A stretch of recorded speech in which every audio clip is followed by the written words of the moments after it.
Hey everyone, so in this video I'm going to show you how to delete Discord account in iPhone and Android.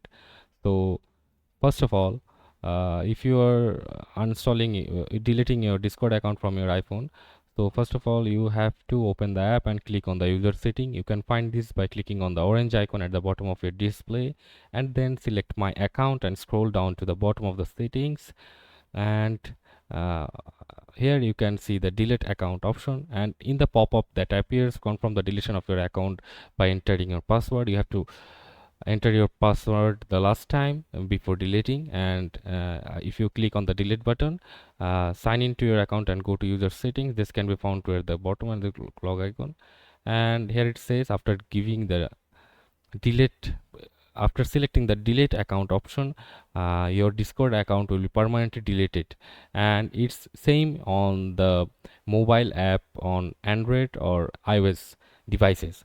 So that's it for today, guys. Hope you find this video informative.